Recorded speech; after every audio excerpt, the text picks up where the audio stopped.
Yun wiped her hands on her apron and looked out the restaurant window at the gleaming towers of New Seoul.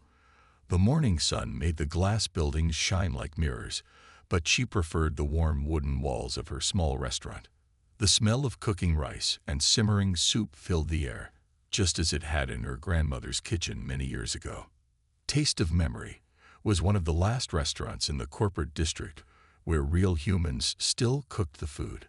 Most other places now used machines and robots to prepare meals. People with computer parts in their bodies, the augmented ones, said machines made better food. Yun didn't believe that. She believed food needed something machines couldn't give: love and memories. She checked the clock on the wall. It was almost time to open for lunch. Her helper, Min Ki, was setting up the tables, placing the shiny metal chopsticks next to white ceramic bowls.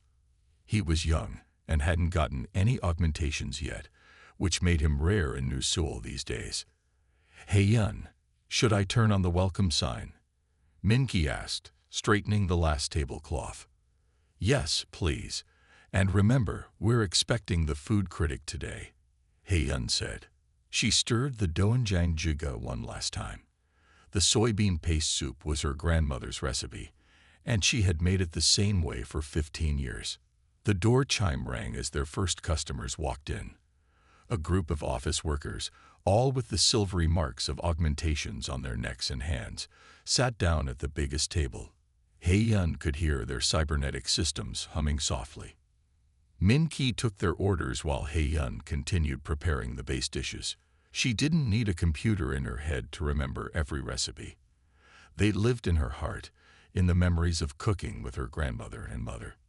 The lunch rush was steady but calm until the door chimed again at 1:30 p.m. Yun looked up and felt her stomach tighten. A tall man in an expensive black suit walked in, followed by a shorter man carrying a digital tablet. She recognized the tall one immediately: Do-hyun, the corporate executive who had been buying up traditional businesses all over New Seoul. The silver lines of his augmentations covered his face like a spiderweb. His eyes glowed a soft blue, showing he was recording everything he saw.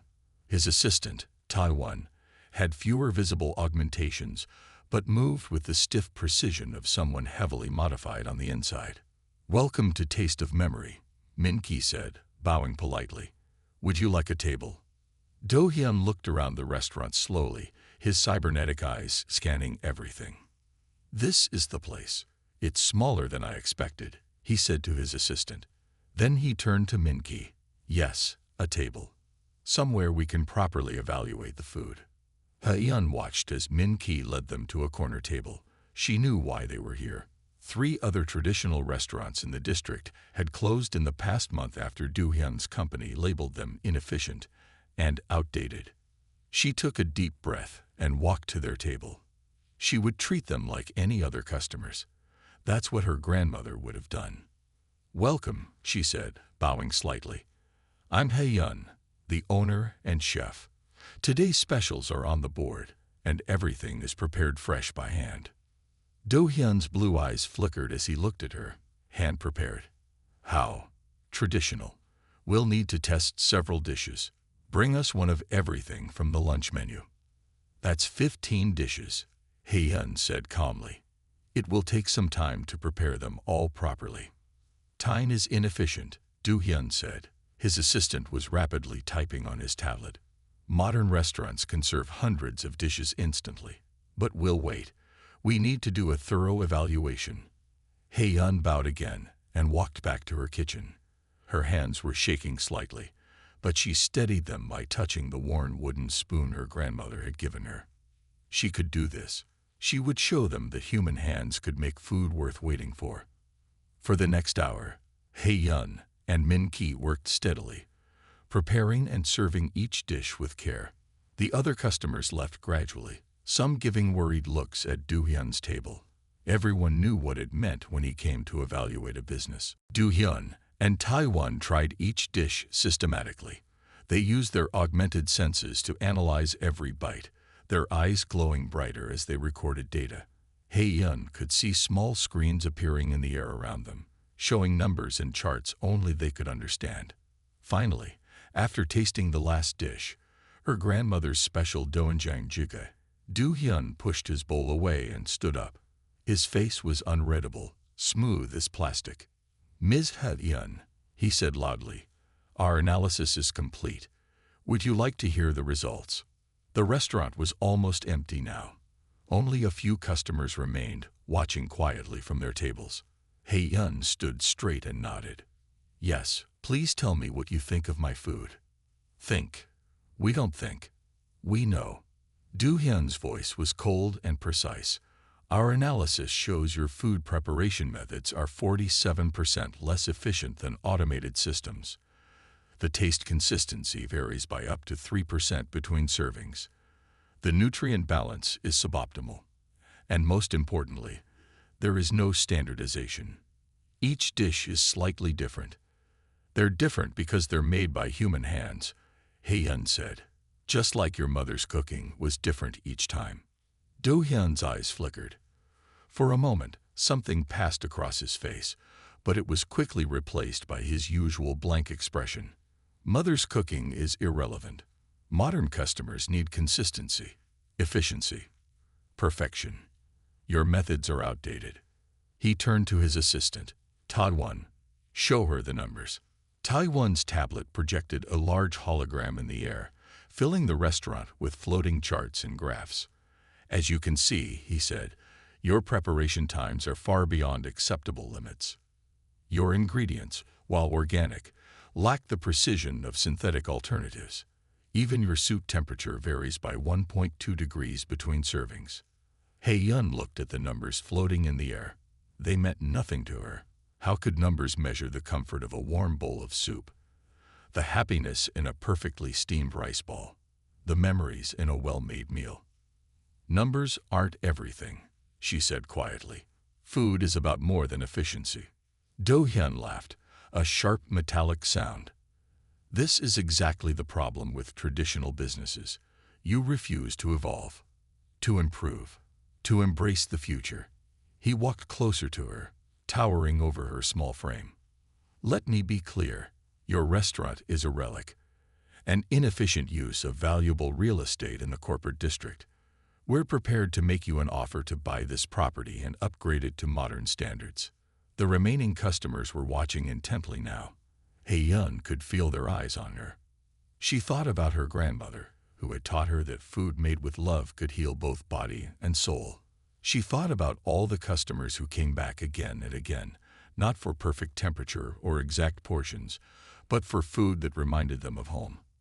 "Thank you for your detailed analysis," she said, keeping her voice steady. "But my restaurant isn't for sale. Some things are worth preserving, even if they're not perfect." Do Hyun's eyes glowed brighter. "Preservation is for museums. This is a business district." He turned to leave, then stopped. "We'll be back. Progress can't be stopped by sentiment." After they left, the restaurant was quiet. Min-ki came to stand beside Hyun. "Are you okay?" he asked softly. Hyun looked around her restaurant, at the wooden walls her father had helped her put up, at the pictures of her family on the walls, at the tables where she had served thousands of meals made with care and love. "I'm fine," she said. "We have dinner service to prepare for. Could you please clean the tables?" As Min-ki worked, Hyun went back to her kitchen. She picked up her grandmother's wooden spoon and held it tight. Do Hyun and his computers might not understand, but she knew there was power in tradition. There was strength in doing things the old way, in keeping memories alive through food. The afternoon sun streamed through the window, warming the wooden counter where she chopped vegetables every morning. On the wall, her grandmother smiled from an old photograph, her hands covered in flour from making dumplings. Hyun looked at the picture and nodded slowly. "We're not going anywhere," she whispered to herself. Then she began preparing for dinner service, her hands moving in the ancient rhythms of cooking. Outside, the corporate towers gleamed in the sunlight, their automated restaurants serving perfect, soulless meals to thousands. But inside Taste of Memory, the air was warm with the smell of real food cooking, carrying the weight of generations in every handmade dish. The door chime rang again as new customers walked in. Hye-yeon straightened her apron and smiled. She had work to do, memories to preserve, and people to feed. One imperfect, wonderful meal at a time. The morning after Do-hyun's visit, Hye-yeon knew something was wrong as soon as she opened her restaurant's door. Her regular breakfast customers weren't waiting outside like usual. Instead, Min-ki stood there alone, looking worried. "Hye-yeon, you need to see this," he said, holding up his phone. On the screen, a video was playing. It showed Do-hyun in her restaurant yesterday, but something was different. The video had been changed to make her food look dirty, and her kitchen seem messy. Even worse, it showed her being rude to customers, which had never happened. "This is all over the internet," Min-ki said quietly. Do-hyun posted it last night. His company owns most of the news channels in New Seoul. Hye-yeon watched the fake video again. Her hands were shaking, but she made them steady. "Open the restaurant," she said. "We cook food. That's what we do, no matter what." But by lunchtime, only 3 customers had come in. They sat nervously at their tables, looking around as if they expected to find something wrong. Hye-yeon could see them using their augmented eyes to scan her food, just like Do-hyun had done. In the afternoon, a group of health inspectors arrived. They wore the silver uniforms of Do-hyun's company and carried scanning equipment. "Regular inspection," they said, but Hye-yeon knew better. They spent hours checking every corner of her kitchen, every pot, every spoon. They found nothing wrong, but by then, the damage was done. Pictures of the inspection were all over the internet, making people think there must be problems with her restaurant. That evening, as Hye-yeon was cleaning up, someone knocked on the door. She looked up to see a woman with short gray hair and kind eyes. Unlike most people in the corporate district, she had no visible augmentations. "We're closed," Hye-yeon said through the door. "I know. I'm Young-mae. I used to own the Golden Rice Bowl 3 blocks from here." The woman's voice was gentle but strong. "May I come in? I think we need to talk." Hye-yeon let her in. She remembered the Golden Rice Bowl. It had closed 2 weeks ago, after similar videos appeared online. "They did the same thing to me," Young-mae said, sitting at one of the tables. "First the video, then the inspections. Then they offered to buy my restaurant for almost nothing, saying it was worthless now." "Did you sell?" Hye-yeon asked, sitting across from her. "Yes. I didn't know what else to do. But I've been watching, and you're the last one. The last real restaurant in the corporate district." Young-mae leaned forward. "That's why I came. We can't let them win again." Before Hye-yeon could answer, there was another knock. This time, it was a tall man carrying a small notebook. A real paper notebook, not a digital one. "Jae-ho," he said when Hye-yeon opened the door. "I'm a food critic. I write about both traditional and modern restaurants." He showed her his badge from the New Seoul Food Association. "I saw what they're doing to you. May I come in?" Soon, they were all sitting together. Jae-ho had ordered some of Hye-yeon's cold noodles, and he ate them slowly, taking real bites instead of just scanning them with augmented senses. "This is exactly what I've been writing about," he said. "The difference between food made by humans and food made by machines. You can taste the care in every bite." He wrote something in his notebook. "But words aren't enough anymore. We need to show people the truth." Young-mae nodded. "I have connections with other traditional restaurant owners who were forced to close. We've been meeting in secret, cooking our old recipes, keeping our traditions alive." "Underground cooking clubs," Jae-ho said, smiling. "I've heard about those. Very popular with people who are tired of machine-made food." Hye-yeon looked at them both. "What are you suggesting?" "Fight back," Young-mae said. "Not with violence or anger, but with food. Real food. Food that reminds people what they're losing." Jae-ho pulled up a hologram of his latest food article on his phone. "Look at these comments. People are starting to question the corporate restaurants. They missed the taste of real cooking. We can use that." Just then, Hye-yeon's phone buzzed. It was an official message from Do Hyun's company, an offer to buy her restaurant for a very low price. They said it was a generous offer considering the circumstances. Hae-yeon showed the message to the others. Young-May shook her head. They think they've won already. That's good. They won't expect what we're going to do. They stayed late into the night, making plans. Jae-ho would write articles about the importance of traditional cooking. Young-May would connect Hae-yeon with the underground cooking community, and Hae-yeon would keep her restaurant open, no matter what. The next morning, Hae-yeon came to work early. She found more negative comments online about her restaurant, but she ignored them. Instead, she took out her grandmother's recipes and began cooking. When Min-ki arrived, she was already preparing dozens of small sample dishes. "What are these for?" he asked. "We're going to stand outside during lunch hour," she said. "Give free samples to everyone who walks by. Let them taste the truth." Min-ki grinned and put on his apron. Together, they set up a small table outside the restaurant. As office workers walked by, Hae-yeon offered them bits of carefully prepared food. Some people hurried past, but others stopped to taste. "This reminds me of my mother's cooking," one woman said, her augmented eyes glowing softly as she tried the soup. "I haven't had real kimchi in years," a man said, taking a second sample. A small crowd began to gather. People took videos with their augmented eyes, but this time they were real videos showing real food. Hae-yeon saw some of them posting positive comments online, fighting back against Do Hyun's fake videos. That afternoon, Jae-ho's article went live. It was titled, "The Taste of Memory: What We Lose When Machines Make Our Food."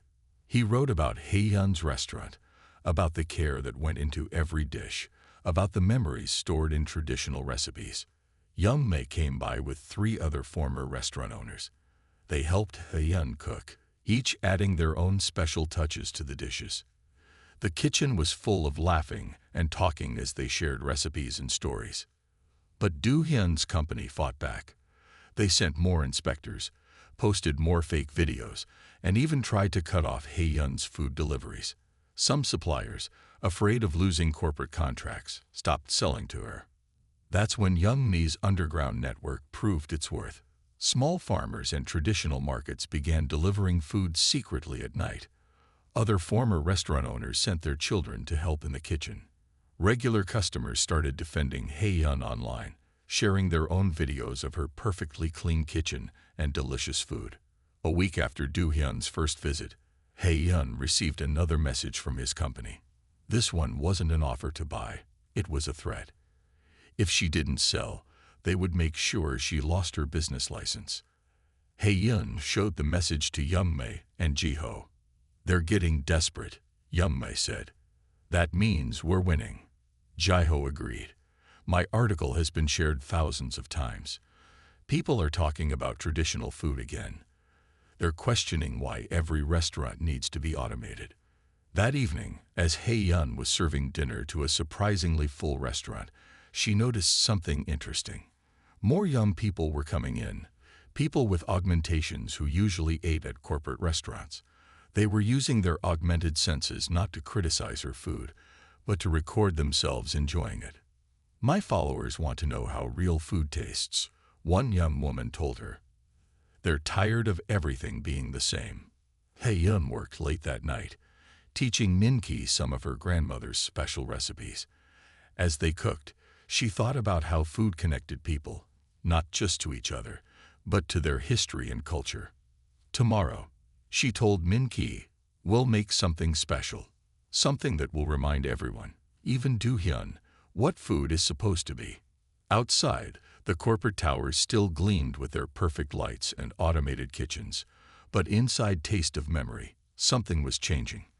The small restaurant was becoming more than just a place to eat.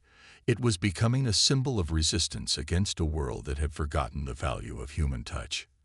Hae-yeon looked at her grandmother's picture on the wall and smiled.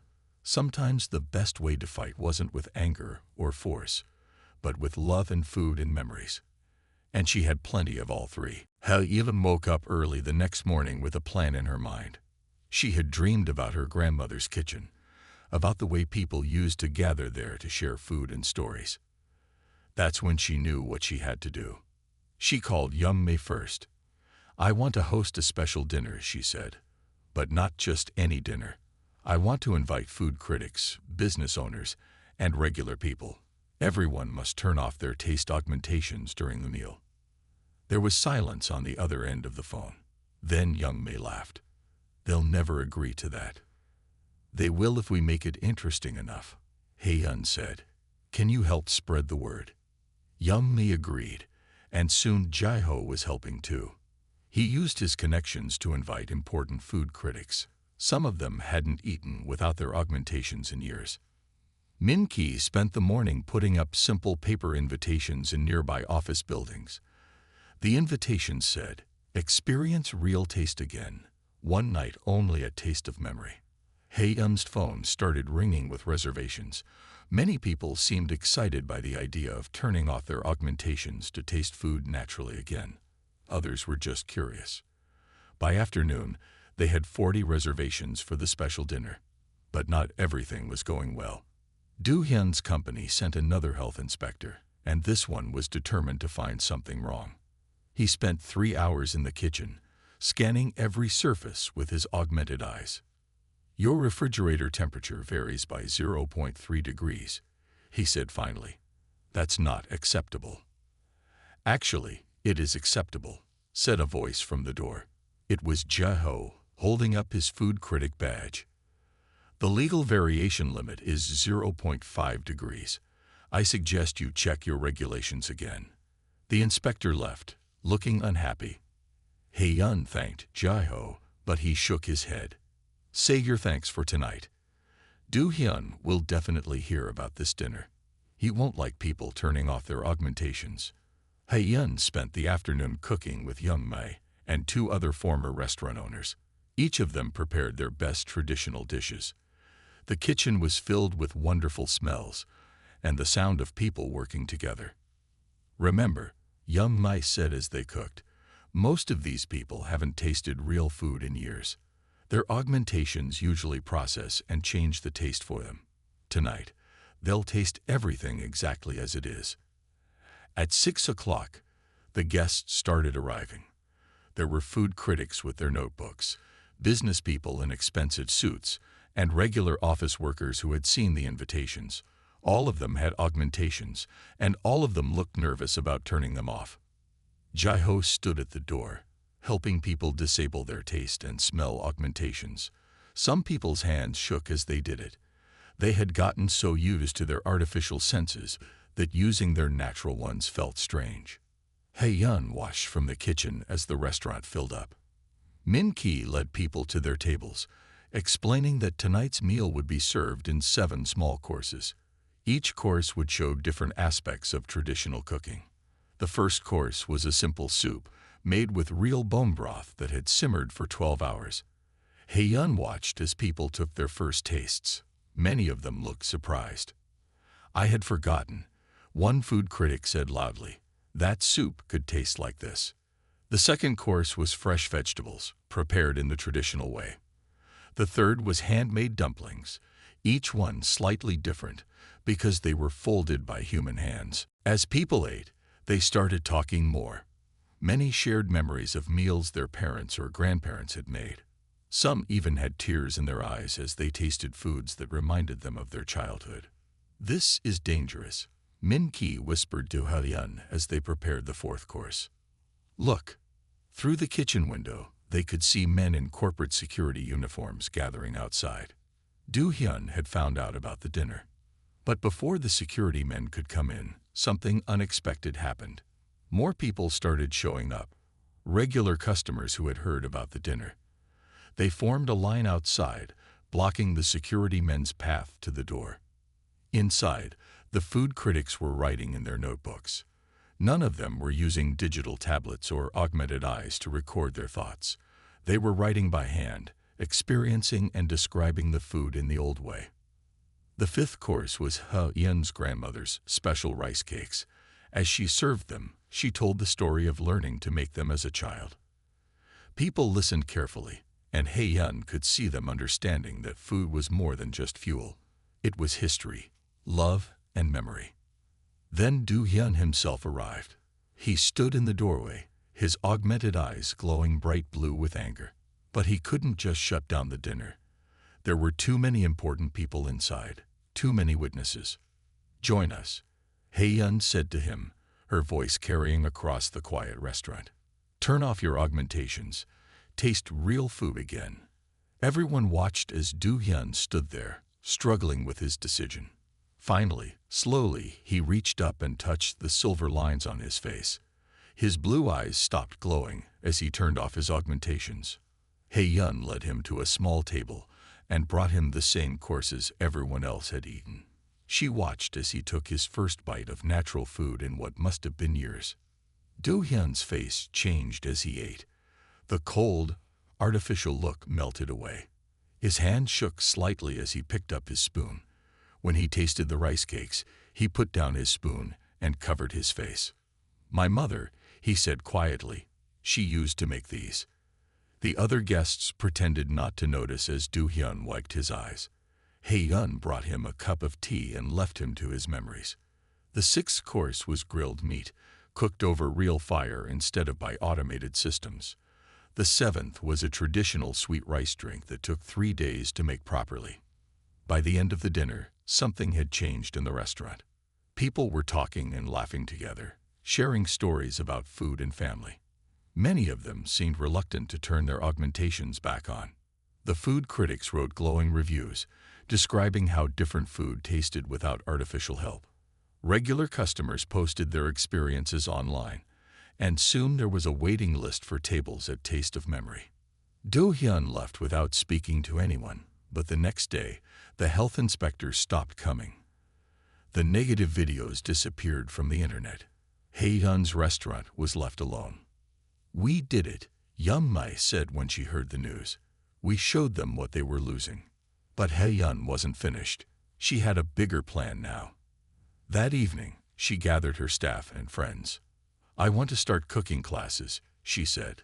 "We'll teach people how to cook without machines, how to taste food naturally, how to share meals together. Who will help me?" Everyone raised their hands. Even Min-ki, who had grown up in the age of automated everything, wanted to learn more about traditional cooking. That night, as Hae-yun cleaned her kitchen, she looked at her grandmother's picture.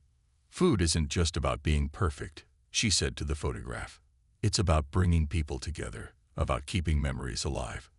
She touched the wooden spoon that had been passed down through her family. Tomorrow, she would use it to teach others about real food and real connections. In a world of perfect machines and artificial tastes, she had shown people that some things were worth keeping human. Outside, the corporate towers still shone with their bright lights. But now more people were walking past them to come to her small restaurant, where food was cooked by hand and served with love. The resistance had succeeded not through force or anger, but through the simple power of real food and human connection. 1 month after the special dinner, Hae-yun's cooking classes were full of eager students. She taught them in the mornings before the restaurant opened, showing them how to make simple dishes without any automated help. Some students found it hard at first to cook without computer assistance, but they all agreed that food tasted better when made by hand. Min-ki had become her best student.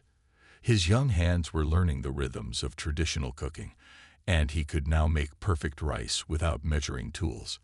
He said the feeling of the rice in his hands told him when it was right. Yeon-mi helped teach too, sharing her knowledge of old recipes that were almost forgotten. Ji-ho came often to write about the classes, telling stories about people rediscovering their love of real food. But Hae-yun knew Do-hyun's company was still watching.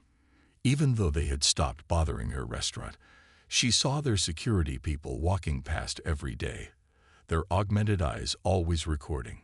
One quiet afternoon, while Hae-yun was preparing for dinner service, the door chimed. She looked up to see Do-hyun standing there alone. His augmented eyes weren't glowing blue today. They looked almost normal. "May I come in?" he asked quietly. His voice sounded different too, more human than machine. Hae-yun nodded, wiping her hands on her apron. "Are you here for a meal?" "No," Do-hyun said, sitting at the counter. "I'm here to talk about my mother's cooking." Hae-yun put down her knife and listened as Do-hyun began to speak. He told her about growing up in a small apartment where his mother cooked everything by hand, how the whole family would gather for dinner, sharing food and stories, how he had given up those memories when he got his first augmentations, thinking that technology would make everything better. "After your dinner last month," he said, "I went home and tried to cook something. Just a simple soup, like my mother used to make. But I couldn't. I had forgotten how." Hae-yun looked at this powerful man, who suddenly seemed lost without his technological advantages. "Would you like to learn again?" she asked. Do-hyun looked surprised. "You would teach me? After everything my company did?" "Food doesn't know about companies or augmentations," Hae-yun said. "It only knows about bringing people together." That's how Do-hyun joined Hae-yun's morning cooking classes. At first, the other students were afraid of him, but soon they saw that he was just like them, someone trying to remember what real food felt like. His hands were clumsy at first, too used to letting machines do the work. But slowly, he began to remember the way dough should feel when making noodles, how to tell if soup needs more salt just by smelling it, the sound rice makes when it's cooked perfectly. One morning, while teaching the class how to make kimchi, Hae-yun noticed something strange. Do-hyun had turned off his augmentations completely. His eyes were their natural color, and his hands moved naturally through the cabbage and spices. After class, he stayed to help clean up. "I've been thinking," he said, carefully washing the cutting boards, "about the future of restaurants in New Seoul." Hae-yun waited, wondering if the corporate executive was back. But Do-hyun surprised her again. "What if," he said slowly, "we created a new kind of restaurant, one that uses technology to help, but still keeps the human touch in cooking? Not completely automated, but not completely traditional either. A balance?" Hae-yun asked. "Yes, and what if my company helped traditional restaurants upgrade their kitchens, but only in ways that keep the real cooking alive? We could help with storage, ordering, cleaning, but leave the actual cooking to human hands." Hae-yun thought about this as she dried the dishes. Would other traditional restaurants be allowed to stay open? Not just allowed, encouraged. Do-hyun smiled, and it looked natural on his face now. "I've already talked to the company board. They've seen how popular your cooking classes are, how many people want to learn traditional methods. They're starting to understand that there's room for both ways." That evening, Hae-yun called a meeting at her restaurant. Young Mai came, and Jae-ho, and all the former restaurant owners who had helped her resist the corporate takeover. Do-hyun presented his new plan to them. At first, there was anger and distrust. But as Do-hyun explained his idea, helping traditional restaurants modernize while keeping their soul, people began to listen, especially when he offered to help them reopen their restaurants with this new balanced approach. "We could create a network," Young Mai said thoughtfully. "Traditional restaurants working together, sharing supplies and knowledge, but each keeping their own special way of cooking. And I could write about both styles," Jae-ho added, "how technology and tradition can work together instead of fighting." Over the next few months, things began to change in New Seoul. Young Mai reopened the Golden Rice Bowl with a modern kitchen but the same traditional cooking methods. Other restaurants followed. Some chose to stay completely traditional, like Hae-yun's Taste of Memory. Others found their own balance between old and new. Do-hyun kept coming to cooking classes, even after he learned to make all the basic dishes. He said it helped him remember what was really important in life. Sometimes he even turned off his augmentations at work, saying it helped him think more clearly about what people really needed. One year after the special dinner that had changed everything, Hae-yun hosted another special meal. This time, the restaurant was full of both augmented and unaugmented people. Some used their technological enhancements to appreciate the scientific perfection of the food, while others relied on their natural senses to enjoy it. Both ways were welcome. Do-hyun sat at the counter, eating his meal slowly and naturally. "You know," he said to Hei-yun, "my company's profits are actually higher now that we're working with traditional restaurants instead of against them. People want choices. They want to feel connected to their food and their culture." Hei-yun nodded, watching her busy restaurant. Min-ki was teaching a young girl how to use chopsticks properly. Yum-mei was sharing recipes with a group of corporate workers who had turned off their augmentations for the evening. Ji-ho was writing in his notebook, describing how the old and new ways of cooking were learning to exist together. "My grandmother used to say that food is like a bridge," Hei-yun told Do-hyun. "It connects the past to the future, and people to each other." Do-hyun looked around the restaurant, at the mix of traditional and modern, of human and machine. "Your grandmother was very wise," he said. That night, after everyone had gone home, Hei-yun stood in her kitchen. The wooden walls still held the warmth of cooking fires, and her grandmother's picture still watched over everything. But now there were new things too: clean, helpful machines that made storage easier and kept track of orders. They didn't cook the food or change its taste, but they helped in their own way. She picked up her grandmother's wooden spoon, feeling the smooth wood that had been worn down by years of cooking and love. Tomorrow, she would use it to teach more students, including some corporate workers who wanted to learn the old ways. The restaurant would serve both traditional and modern customers, helping everyone remember that good food, like good memories, belong to everyone. Outside, New Seoul's towers still reached for the sky, their lights brilliant against the night. But now, among the modern buildings, small restaurants glowed with warm light and real cooking fires. The city had found a way to keep moving forward without losing its soul, just as Hei-yun had hoped. She closed up her restaurant for the night, happy knowing that tomorrow would bring new students, new customers, and new chances to share the simple, powerful magic of food made with love and served with dignity.